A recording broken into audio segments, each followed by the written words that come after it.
hello, and good evening, everyone. Hello. I'm Iman, and this is Liana Haley. Please welcome Liana Haley, everybody, Hi, to the everybody. yeah, Happy to the Thursday. beautiful Thursday evening. So let's welcome Liana Haley to the very first Stand Up for Yourself show. All right, and this is a show where we plan on letting people share with you their stories about how they grew up learning English, their struggles and their challenges, and most importantly, how they overcame those challenges. So if you have ever faced any problem, any challenges growing up, or even now with speaking English, I can tell you one thing for sure: you are not alone. So welcome, Haley. Okay, your name is Liana Haley. So do we call you Liana or Haley? Well, in this case, you can just call me Haley, and I can give you a little bit of background of why Haley. Okay, so let's do that. Why don't you introduce yourself and your family background? And yes, why do we call you Haley instead of Liana? My name is Haley. My real name is Liana, but growing up in Malaysia, there's a lot of Lianas in school. At least during my year, there was at least 6 of them. So when someone yells Liana, I don't turn because I'm not going to turn. There's 6 of us. Who are you calling, right? So one day someone kind of shortened my name and kind of yelled at, "Hey, Lee!" And I thought that's quite all right. That it doesn't sound over, too weird or something I thought over my head. So I just used that, and it has been what I call my Ong name since then. Where did the Lee come from anyway? The what? Lee. Hey, Lee. Lee? Where did it? Because Liana, Liy, I and then it's like, see. Very "Hey, short. Lee, come over here," and I'll be like, "Oh, Haley, I'll take that." Awesome. That's great. Okay. New fun fact about Haley for me tonight as well. Tell us a bit about your family background. You've got a very interesting mix of background Yes, in your family. I do. So what's going on in that department? So one day my mommy and my daddy met. Okay. My dad is mixed British and Malay, and I recently found out a couple years back a little few drops of Chinese from mainland China. And Nice. from my mom's side, she's Malay and Javanese because she's from Negeri Sembilan, or Negeri or Minang. So they Pedas. met, and tan tan tan, I appeared, and I came out really fair. As my mom loves to tease, when I was a baby, I looked like a fat Winston Churchill for Oh a dear. girl. So you can imagine just a white Chinese with round baby girl. I look like a boy in a dress. And growing up, I didn't see myself as different. I just, nobody sees it until someone points it out at you that you're different. And that's where I realized, I don't have a, what do you call it, a straightforward lifestyle. I had to sort of bend my way across. Um, Hello. with that kind of background, I'm assuming that you like you said, you were already exposed to speaking English, with your dad having that British background and all that. So what Yeah. was it like for you growing up speaking English with your family members, immediate and also extended family members? What was it like for you? For between like the family itself, me, my mom, and my dad, it was normal because they spoke to me in English. I spoke to them in English back. So it was normal. And from my dad's side, my auntie, my mima, and my ato, they all spoke English. So it was a normal thing for me. But when I balik kampung, to my mom's kampung in Negeri Sembilan, they all speak Bahasa. And at the time, I knew that it is a language of the country, but it didn't occur to me that it was such a big deal because I just thought, I'm communicating, that's it, right? Yeah. And until people started pointing it out, and when I at the time I only knew English and I didn't understand what they were saying towards me, but as a kid, when someone points at you and they laugh and then they Yes. whisper Yes. among each other and they still look at you, so they are talking about you, and it's Yeah. probably not nice, but I didn't know what they were saying until much later. But Right. I did keep, like kind of kept it in my head that they did say something, and I did remember what they said, but I didn't know what that meant until I learned it much later. How old were you though? If you, as far as your memory can take you back, how old were you when this actually started? Okay, I won't put an actual age. I'm not. I don't remember it, but I do remember. I was still going to school. Mm, I was going to kindergarten, and the kindergarten that I went to was all everyone spoke English. mm, So, and also at the time, because my mom worked in advertising and she wanted to make sure the kindergarten was nearby her office, yeah. and the nearest kindergarten at the time was Calvary Church in what do you call it, in Damansara. So at the time, they had this split between, this is the churchy area and this is Mm, the school. This is the kindergarten mm, school. And yeah. in that school, there was only 3 Malays in there, including me. So Okay. when they do their Friday mass, we would be in a class with a Malay Mm, teacher and we would do colorings. So it was not like it was pretty normal for us, For me, it was like, yeah, it's Friday means I get more cookies because there's only 3 of us, right? So um, then at the time in I learned English from my grandmother. So amazing. from the start, my mother did know right then and there English is going to be my future. Yeah. English is going to be the future. She Yeah. wants me to have an open universe in terms of working, no Yeah. restrictions, no barriers. It's open enough so if I screw up, it's on me, not on the Yeah. world. Yeah. So she saw that, and it helps that my grandma was British, and she was Yeah. like, all right, I'm gonna dump her with you. Please teach her. And at the same time, my Mima, she loves to read books. She used to read Peter Rabbit to me. She used to read a lot of Enid Blyton, Alice in Wonderland. So Nice. I was filled with English stories, English Yeah. written stories. And to me, they weren't, oh, it's written in English. To me, they were stories, right? Yeah. Yeah. So even Hang Tuah books that I got were in English. So I started Right. off with English. And Yeah. then when I went back to my mom's hometown, that's when I noticed, oh, they don't speak English. They speak Bahasa. And it's like one of those foreign movies where you're like, okay, they're speaking to me. Mommy, what are they saying? you Yeah. know? Yeah. And at the I love when time, you call your grandma Mima though. So cute. yeah, yeah. Apparently I couldn't pronounce grandma or grandmama. So when I was a child, I went, Mima. And it That's stuck. cute. Everyone started calling her Mima after that. There's something I would like to really know more from you, because this whole culture of being mocked is clearly not Mhm. something that's, although it's wrong, it seems to be common, where Yeah. people mock another person who speaks English, whether they speak correctly or whether they're speaking with broken grammar. But it seems to be this trend, this unhealthy trend, I would say, where if you speak in English, you get mocked. And I know that there are many viewers out there, there are many people out there who are listening in who have either gone through that in some time of their life, or they are still going through that right now. So if you would be okay to share, you mentioned just now that you had to bend over backwards to fit in, especially with your cousins and all that. What were some of the things that they said to you, and what were some of the things that you had to do in order to feel like you could fit in? Because I'm pretty sure there are going to be many of us out there who can relate to this, because it's something so real. So what really did you have to go through with your cousins? I remember bits and pieces, but Mm, I did remember after I found out what the meaning was. So me being a city girl, going back to her mom's hometown, Negeri Sembilan, everyone there is definitely not the same skin color as myself. yeah.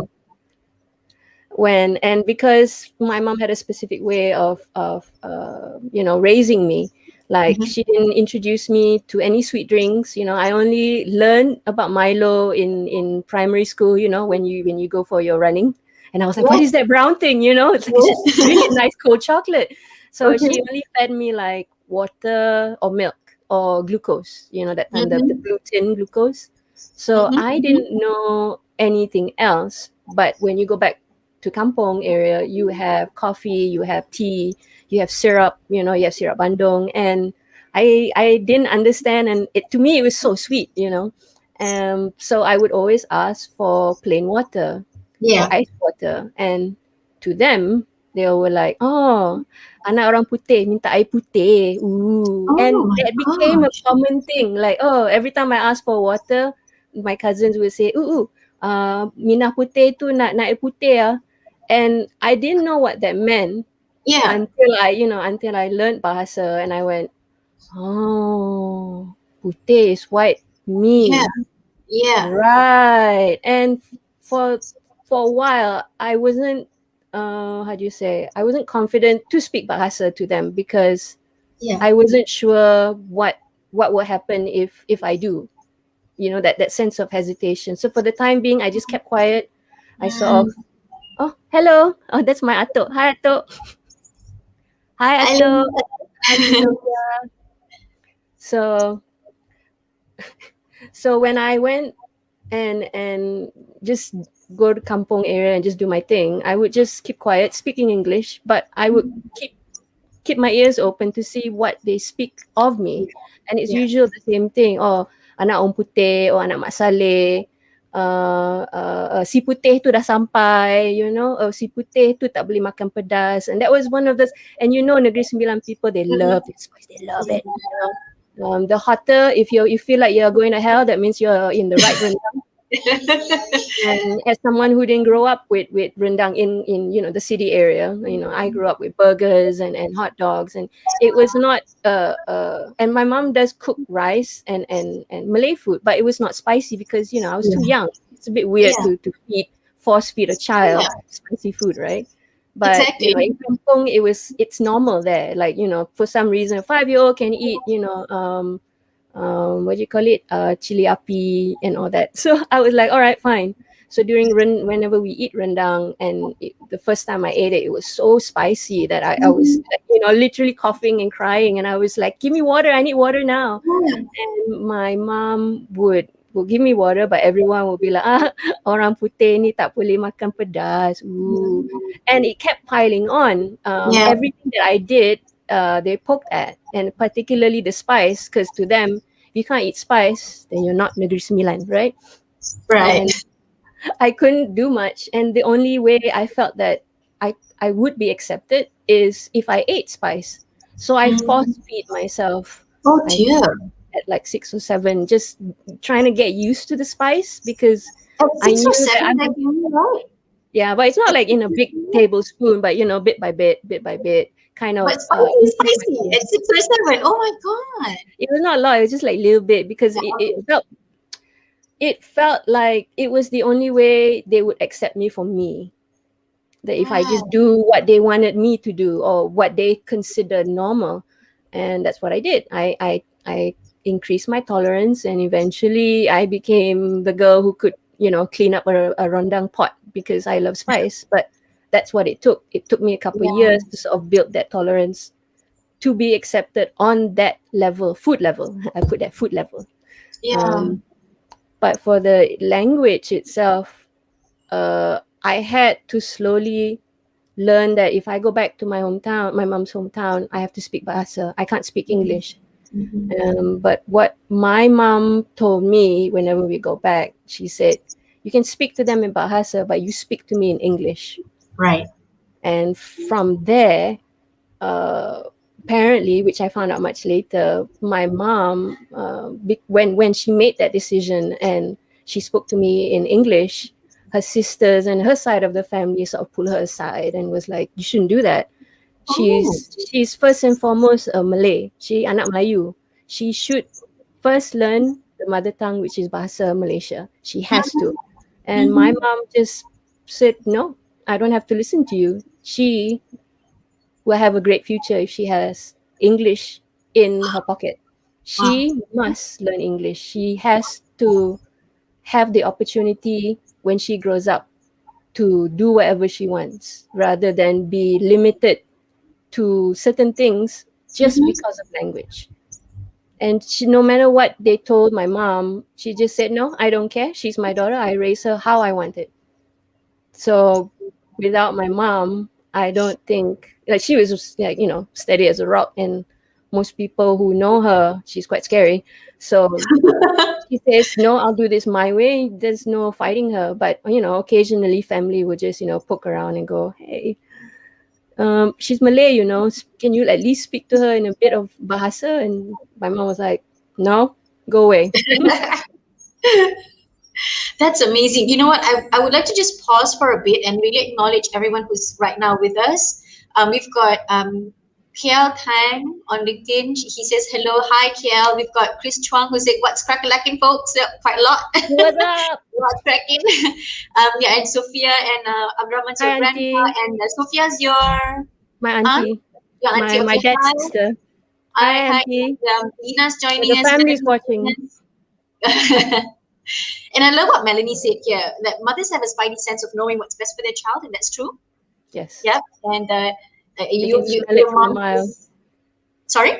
They can smell it from a mile. They can, yeah. They can smell it from 30 years down the road, 20 years down the road even. So, yeah, mothers, I love this, what you said about your mom, where she really just knew what's best for you, and it really did not matter what other people said.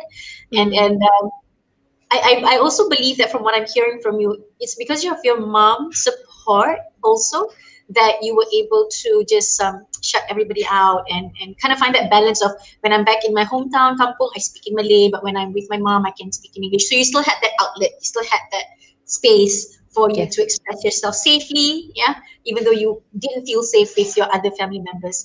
That's really amazing. What impact has your mom had on you in your career, in your personal life? She seems like an amazing woman. I should interview her one day, maybe. What impact has she had on you? Oh, huge. So my parents divorced when I was like 2. So it's always been me and my mom growing up. Oh, So yeah. she was my dad, she was my mom, she was my sister, she was my annoying roommate, she was everything. So all rolled in one. So Oh, dear. we managed to have this really interesting mother-daughter dynamic that most people find maybe a little different, or I wouldn't say Mm. weird, but just a little different, because our closeness is, how do you say, I don't know how to say it, but But did half you're of me, all I each would call other it. ever had, right? Yes, she is. And the way she raised me, I remember that she was always honest with me. She was very Mm-hmm. straight. Like the situation with my cousins, she would just say, listen, I know you have to speak Bahasa here, but remember, we're only here for a few days. So Yeah, consider this as practice for Bahasa, because when we go back, we're going to just do our normal thing, that's true. So you don't have to stress out. They want to speak to you if they speak to you in Bahasa, just respond in Bahasa. If someone speaks to you in English, just respond back in English. And that's what she said, and that's what I remembered. And I just use that all the way. So if they speak to me in Bahasa, but bear in mind, I learned English first. So my Bahasa at the time was quite Bahasa Baku, which also added on to the ridicule of like, she's speaking Bahasa Baku, I would say, Yeah, saya hendak pergi ke yeah, kedai bersama yeah. sepupu saya. And everyone would laugh at it and like, oh, she can't speak Bahasa. Oh, she sounds like a textbook, right? And I would just look at my mom like, and she's like, Why am I okay. hurt hearing this? You had to go through these torments, but why am I the one who's getting hurt hearing all this? Oh my god. It's interesting. It's like what everyone's experiencing now, but in terms of Bahasa Malaysia, I got what everyone gets when they try to speak English in public. It's Oh, not easy, but I realize it's a thing that people do when they don't understand it, and they have a one-sided coin perception of what it is. But how I grew up was, I didn't see it as one side or either or. I don't see both sides. It's just facts. It is what it is. yeah. So she just forged on, and when things don't go right, she would tell me, she would straighten me up. She's never laid a hand on me, but she's quite the lioness. She would really loud, and to the point where I shrink and go, yes, mama, fine, fine. But she straightened me out, and there were so many moments where she taught me about valuing what I do, Yeah. valuing how I spend my money. Like she taught me the value of like 10 ringgit, right? Or food. Like when we go to a restaurant, and she would say, you have 30 ringgit, pick whatever, but your budget is 30 ringgit. And Mhm. I did that from like, really young to really as I grew older. And that was like a habit. She would say, okay, today I feel generous, you have 50. And I'll be like, does that include water or no? She's like, Wow. no. Okay. So I start flipping and, calculate. So then So I could cute. decide if I wanted a really nice big meal, or I can get two different meals that I've never tried. So Yeah. I had the option of choice. I was not given like do this or else. She just like, here's your options. You Mhm. decide, you Mhm. live with it. And that's That how is she so brought me up. cool. That is so cool. Yeah. She's still Right. fierce though, mind bear mind. Everyone, she sounds awesome, but she's still very fierce when I was growing up. Now I guess she's at the end of the just day, she's the naughty. mom, so she has to still wear that mom hat. And like you said, she's got the dad hat, she's got the mom hat, she's got the Yeah. supportive hat, she's got She all these does. hats going on. So she just needs to whip the one that's most suitable out for you whenever. When they're right, which the When you hat, have that to. hat, that Yeah, hat. yeah, yeah. We've got Irwan Junaidi who's just joined us. Yeah, Hey so he everyone. says here, saya baru sampai. Sampai. Hey, saya ingin mengucapkan. I don't sound like that, people. I boleh cakap bahasa Malaysia pretty okay, Yeah, I'm sure over the years. survivable. Yeah, survivable. And we've got Moeen who's also just joined us. Hi, He says, "Hi, Moeen. hi, Yana. Hello, Moeen." Hi. Yeah, so really great. What's really getting to me right now is that you had to go through this from a very young age.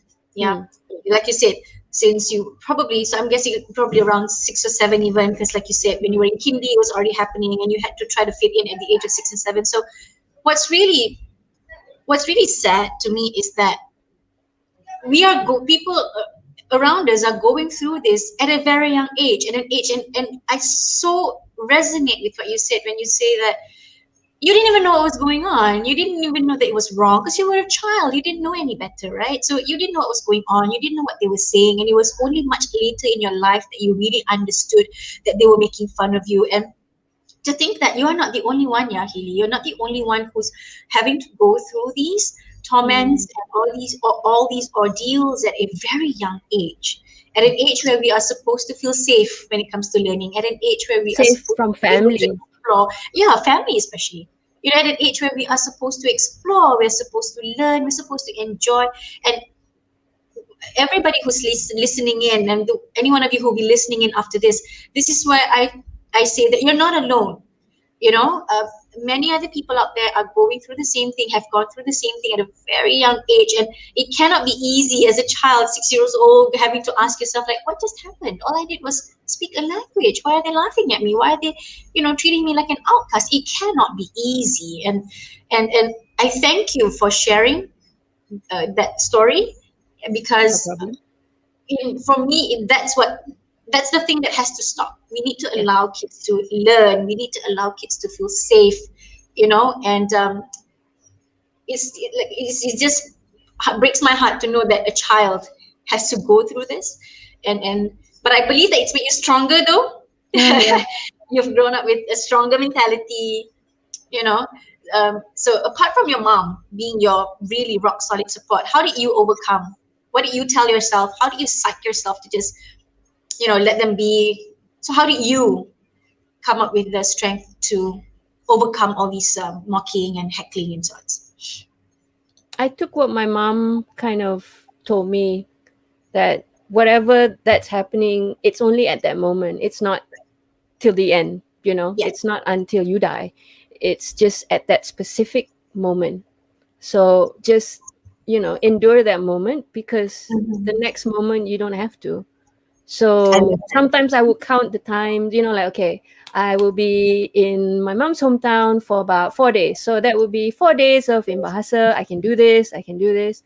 Then after a while, it's like you sort of compartmentalize what's going on, things that you are not used to. You're like, okay, if I'm going to be in this space, my personality would be open. Mm, Don't judge too much, just do it, but learn something. And then yeah, when you are in a space where you're in control, because that's your space, right? And then you change your personality a bit. Like, I'm going to be a bit more bold. I'm going to be a bit more, outspoken. I'm going to be a bit more this. So I sort of learned to compartmentalize, because at the end of the day, I need to live. I yeah, need to move. I need to work. yeah, I want a future. So if I were to harp on this one small moment where people called me anak orang putih for like the longest time, I didn't see any reason, well, I'm not going to live with this. It's just for a short moment yes, in yes, time. And when you see your mom as the world, right? And you everything that comes out of her mouth, it feels like it's fortune telling. Everything she says must be true, because why else would she say it, right? Where else, maybe in her experience or in her woo woo brain, that she can figure out that yes, what I'm telling you is the truth. But of course, when you grow up, you realize sometimes yeah, parents are just winging it along the way. But you yeah, believe your mom when she says that's your future, yeah, stick to it. Like, yeah. my mom, uh, she learned a bit of English in school, in Negeri Sembilan, but it was just really really basic, and she only Mm, started to pick up English more when she moved to Kuala Lumpur to look for a job, right. as most of them did at the time. And she joined a production house that made commercials at the time, and that time commercials was just starting to rise. So she Awesome. started from the ground up, and at the time, during that era, there were more foreigners coming to Malaysia to do projects. So you had Right. Australians, British, Mhm, Americans, mhm. French, you name it. And my mom met all of them, and through that work experience, she knew right then and there that even though you're French, even though you're Brazilian, doesn't matter where you're from, at the end of the day, when you come to Malaysia, they all speak English. Yeah, that's the So only language everyone will yeah, understand. If someone's speaking French, everyone's going to go, huh? And give you a baguette, yeah, perhaps. they just went avuvu, like, no, that's more than that. And then she realized, oh, all right, I need to up my English as well, my bahasa Inggris. So she learned it on the spot. She improved her English so well that nobody knew that she was actually a Malaysian. And then slowly, because she could communicate with all these foreigners, and how do you say, deal with problems that they had, because she understood what they meant by those problems, and she fixed Yeah. it. And she became really good at what she did, and then she became an advertising producer. So she rose up to the ranks as Wow. well, not only because she was very hardworking and she was very vigilant about what she did. She learned English, Right. and she wasn't like a young girl, like 10 or 15 year old. No, she was like, yeah, probably 18 or 19. Fresh out from graduation, and she's like, what, I'm gonna earn money. So I would say, when I found out how she came to KL and made a life of us for herself, I realized the core of it is English. Yeah. And she, despite coming from a different background, she just knew that's it. English Mhm. is the way. And it's not, and she knew at the same time that she's not putting aside who she is. She's not putting aside that, she comes from Negeri Sembilan, and she has, tradition and heritage and culture embedded in her. Mhm. It's just like, it's just an added value, like a Yeah. plugin. If you use a software, it's just a plugin. Mhm. It's not an Yep. entire new software. Yep. So she knew it, she felt it, she lived it. And then when tan tan tan I appeared, she put that belief into raising me. I So I love, would say she did it all. yeah, it has done you wonders, I believe. But before I go to the wonders that has done, I do want to pick what you said, where it's temporary. It's not Yeah. it's not forever. It's only, like you said, for that 4 days you're back home in your hometown, or for that few hours that you have to be with them. So it's really just enduring that for that moment that you're there. It's not something that happens forever for the rest of your life, or like every second And of your life. So and you have I to love that. understand why that happens, I because love I that. think part of that reason is when people experience something bad, they hop Mm. on they hold on to that thing, Yeah, right? And yeah, I understand it's human nature, because yes, you sort of kind of go around it, but why, how, who, yes. when, right? So my mom taught me that you can do that, but only for that moment, because once that moment is over, leave it. But Yes. if you're gonna hug that problem, learn something from it.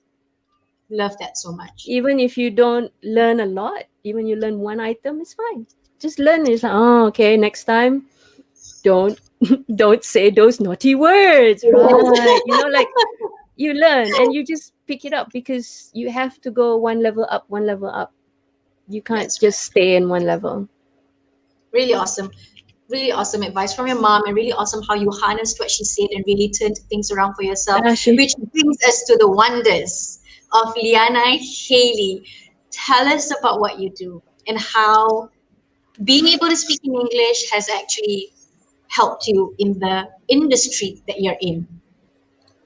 So my job title is senior content producer. So I wouldn't call myself a content creator, but I would call myself a TV show developer.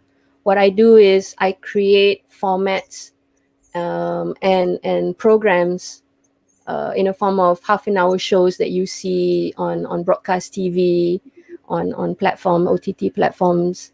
So things that are longer than 10 minutes, between half an hour and 1 hour. I create talk shows, I create travel shows, I create lifestyle shows, variety show, which is like reality shows. And I Wow. also do food, talk show. Yeah, and I'm slowly venturing into fiction. Hopefully soon, series. But basically, my world revolves around TV, Awesome. and I love it I, so much that I just make TV shows so yeah. that everyone can enjoy it. I mean, I'm a big fan of TV shows, be it local or international. So, yeah.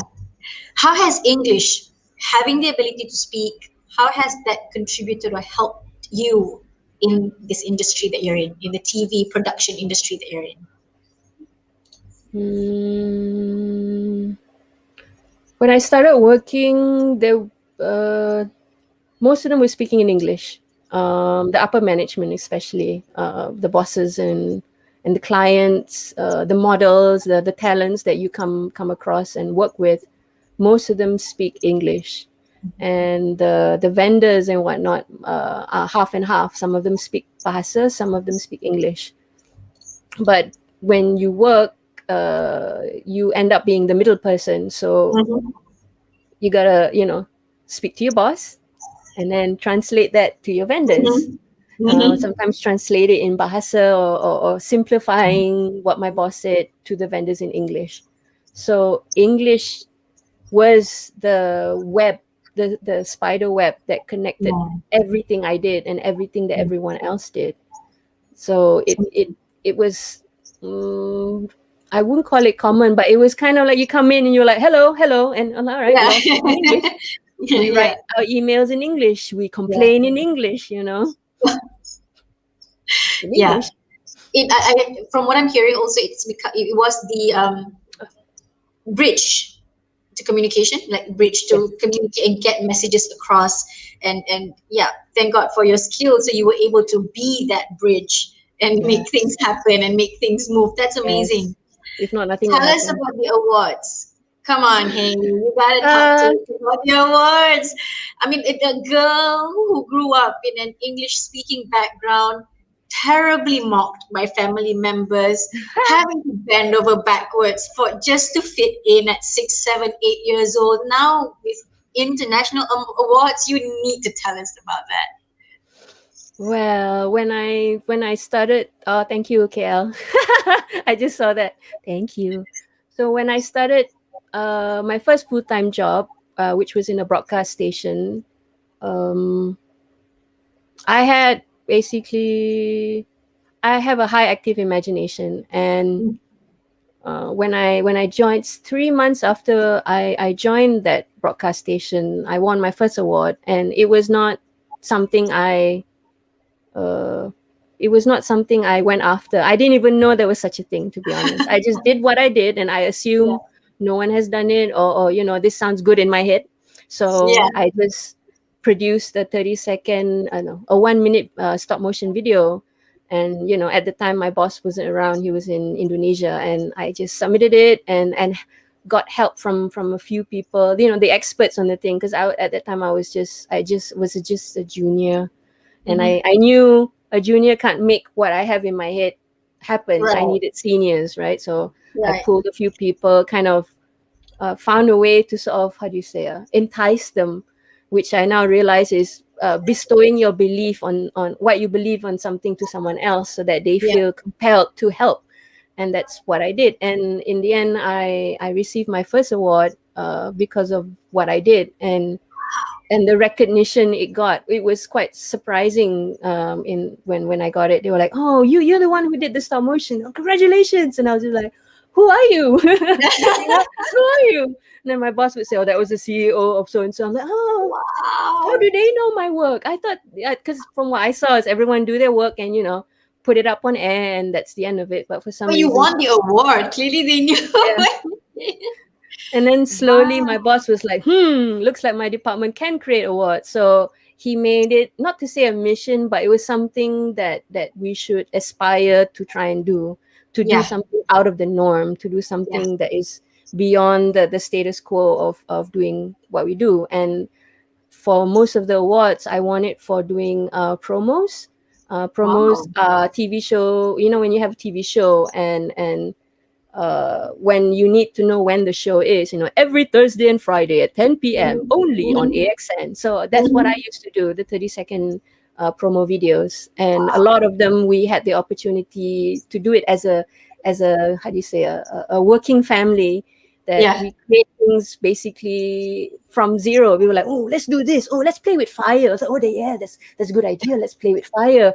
What do we make out of it? It's okay, we'll just build a story around it, but at the end we have this fire moment, so we Yeah. had fun doing it, and we got the recognition because we were doing fun stuff. And it suddenly appeared that, oh my god, I got 10 awards. It was never Wow. something I kind of shout out about Yeah. from the start. I only started realizing the power of that, like late last year. But before that, I just kind of like, I got my award. I'm like, thanks, and I kind of just put it aside, because I was like, I don't know what to do with this. So I kind of realized that, oh my god, I just collected about like 10, 13 awards at one shot. So Amazing. it started off with 30 seconds, and then I did a few projects, for one project for HBO, and then another one for BBC, and Wow. both of them won one award. But it was kind of a localized version of what they did Yeah. Yeah. internationally. So I localized what they had for the Malaysian market, and also Wow. for the Southeast Asian market as well.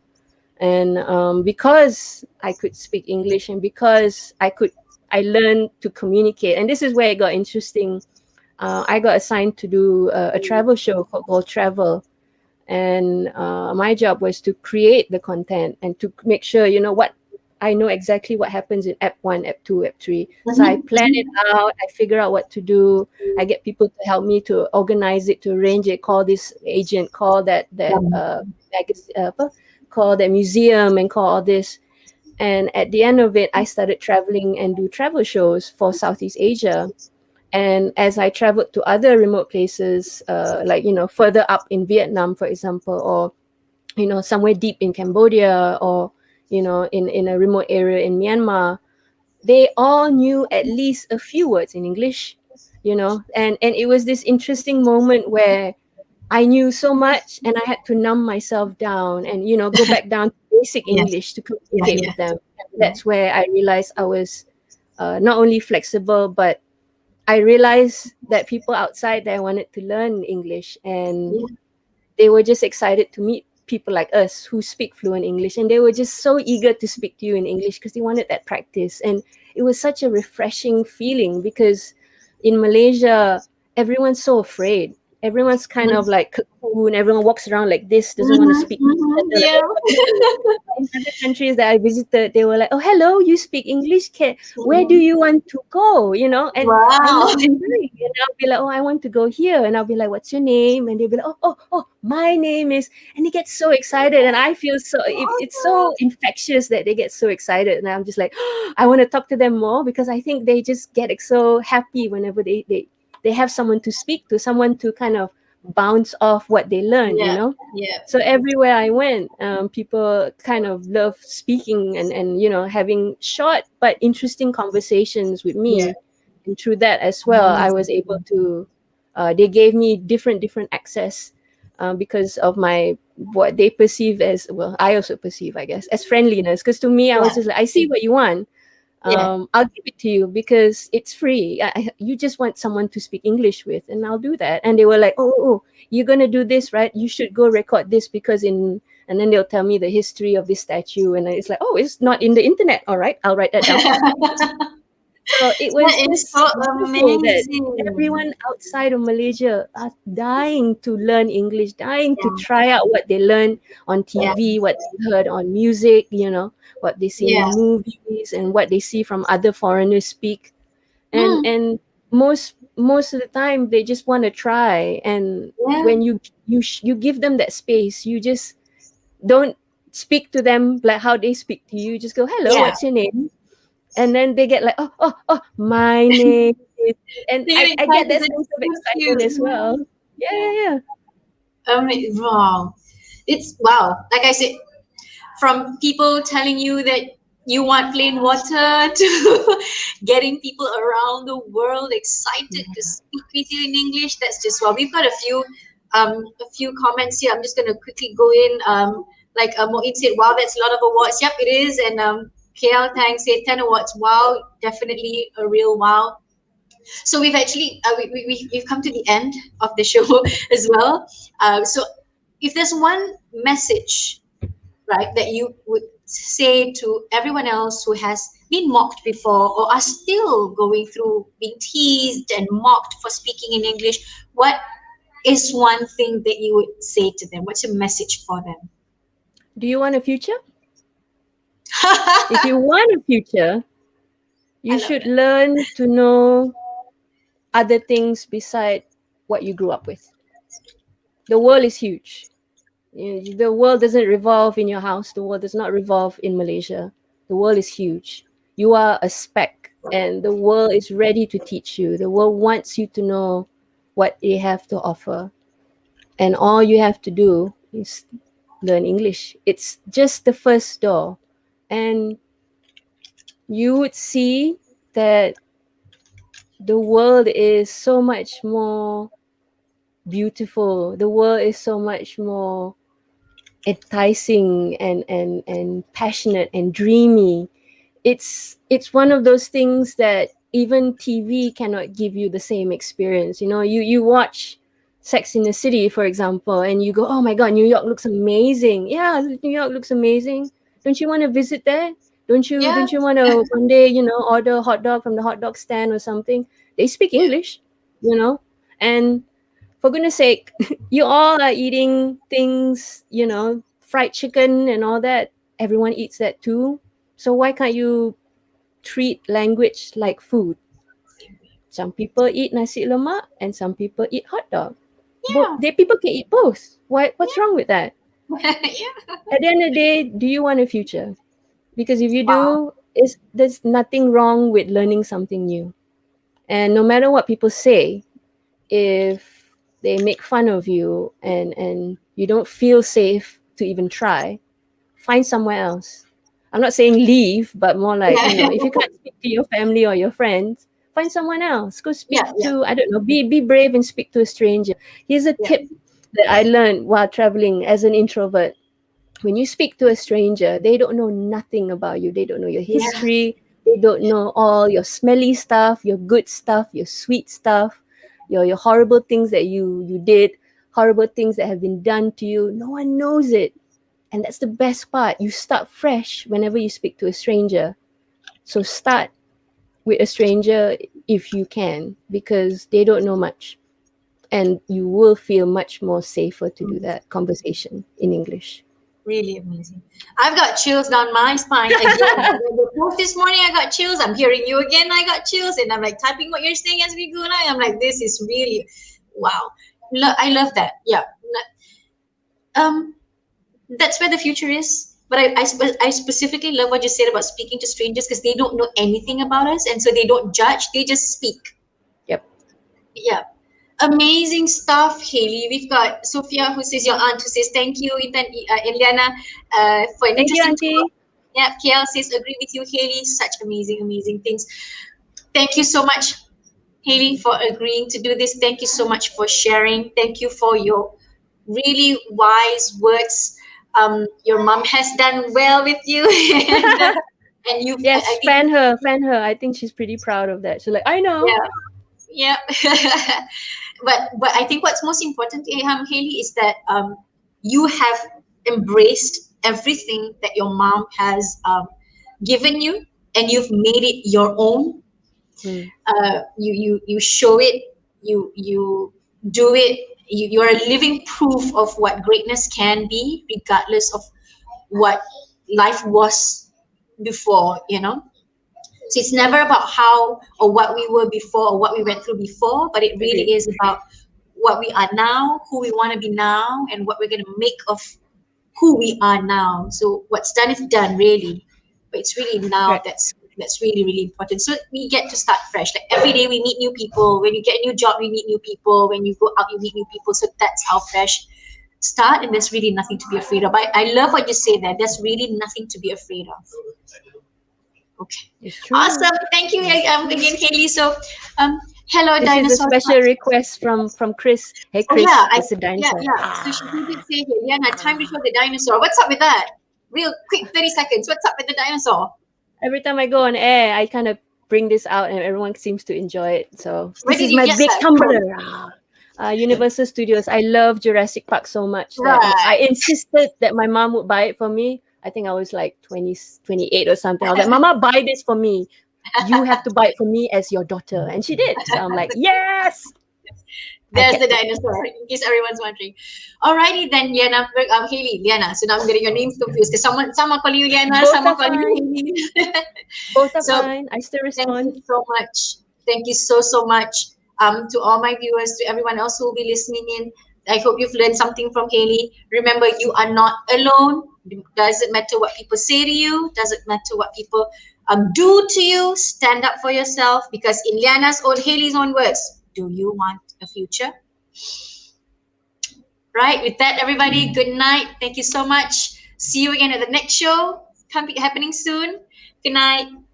Good night, everybody. Bye. Bye. Bye.